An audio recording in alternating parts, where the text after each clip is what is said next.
All right. Sorry. Earlier I gave the double bird. I guess that's frowned upon, so I apologize if I offended anybody. I thought I was that's what a 9-year-old did to me. I thought I could do it back. So, Chris, I blame you. Eli Manning apologizing for flipping the double bird like that I just did to you on Monday Night Football simulcast with Peyton Manning and Chris Long, who joined the broadcast. This is Interesting to See, your daily sports podcast about news, narratives, takes, and gambling. If you're just waking up and you haven't scrolled Twitter or Reddit or whatever, Eli Manning, double bird. This comes after 2 weeks ago.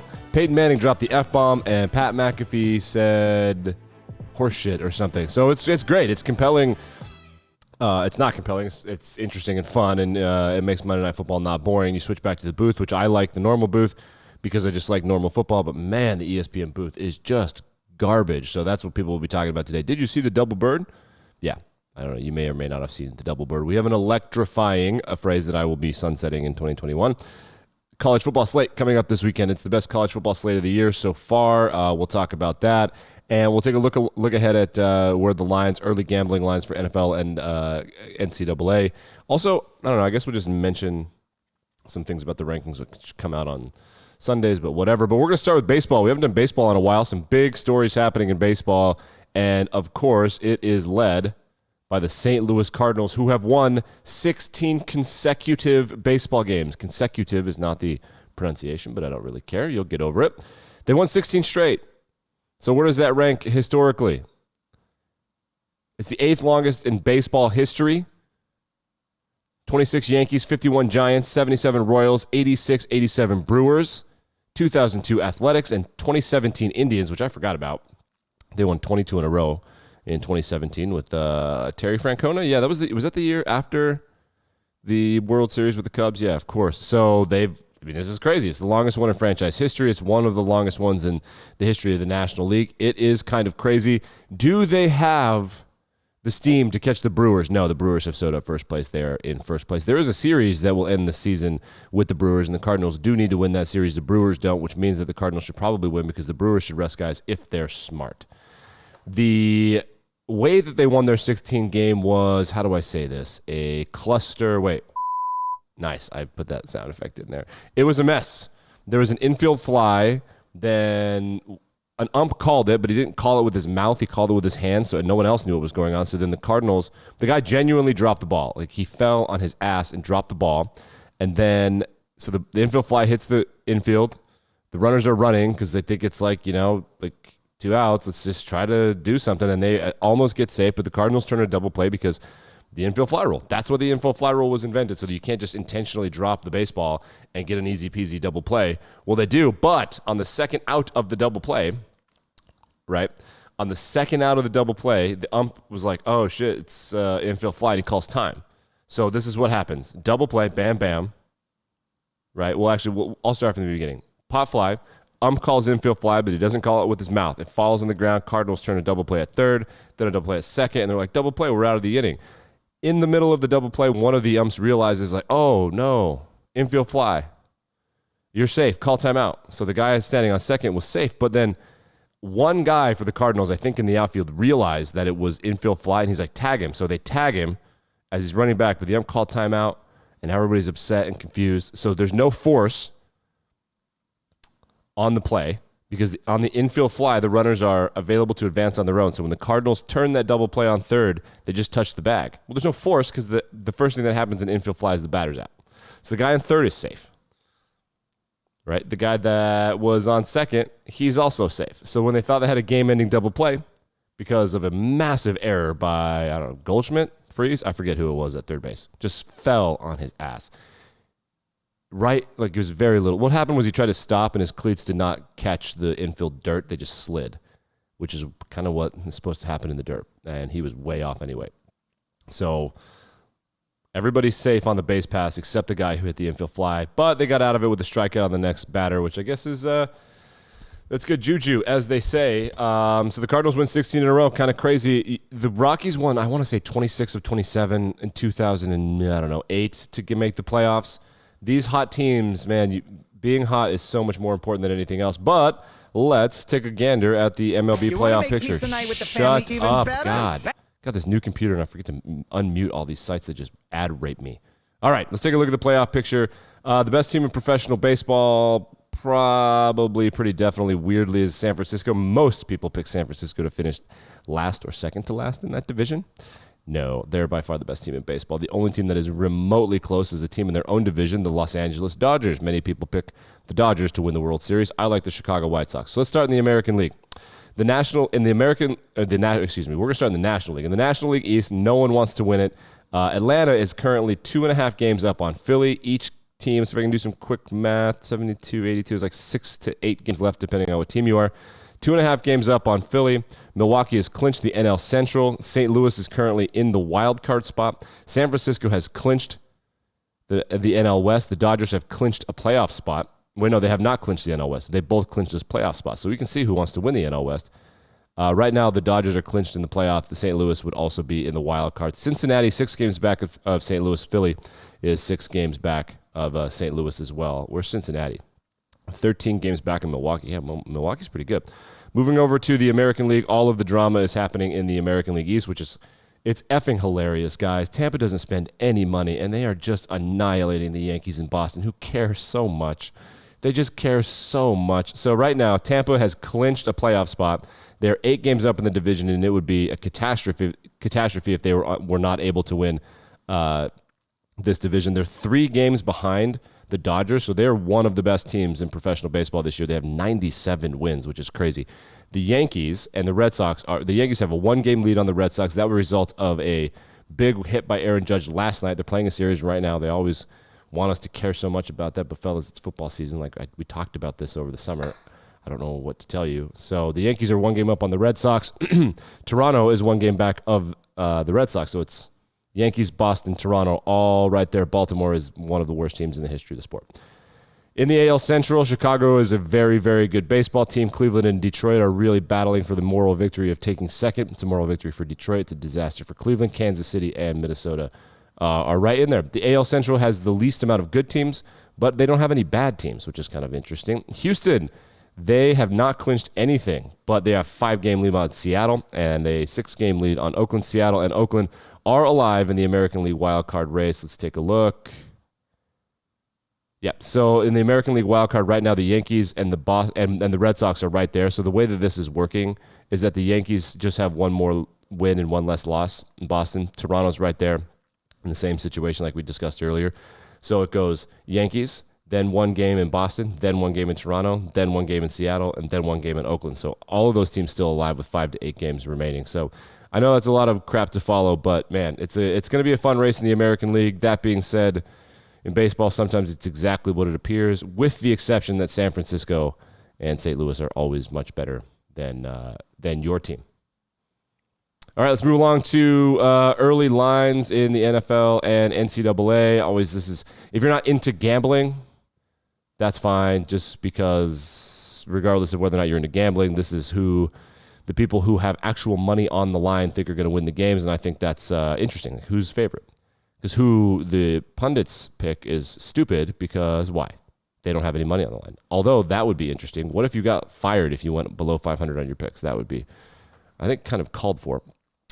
So let's start on, I believe, a Thursday night game. Virginia is playing Miami, Florida. They had to put Miami, Florida. That's how far the U has fallen, because they used to just put Miami, Ohio, but now they put Miami, Florida. Yikes. Miami, Florida is favored by 4.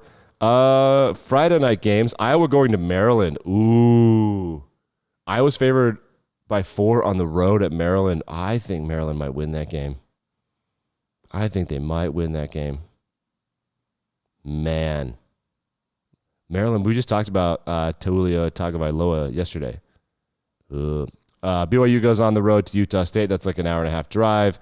Arkansas at Georgia. That's going to be a fun game, I think.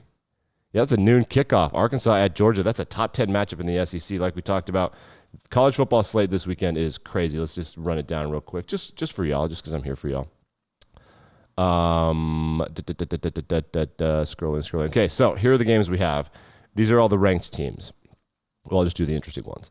Iowa at Maryland, that's on Friday night. BYU at Utah State, that's on Friday night. Arkansas at Georgia at noon, also at noon. Michigan at Wisconsin. Wisconsin's not ranked because the bonus points that Notre Dame won by, essentially, but they also lost to Penn State. However, like Wisconsin is what they are. They're not better than those teams, but I think they're better than Michigan. Michigan is 4-0. They're ranked 14th. Michigan goes on the road to Camp Randall.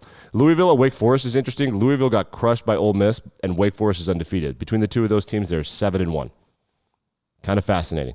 Cincinnati at Notre Dame, that's a big game. 2:30 kickoff there. Cincinnati is 7, Notre Dame is 9. I think Cincinnati is overrated. I think Notre Dame is a tad overrated, but they're both undefeated.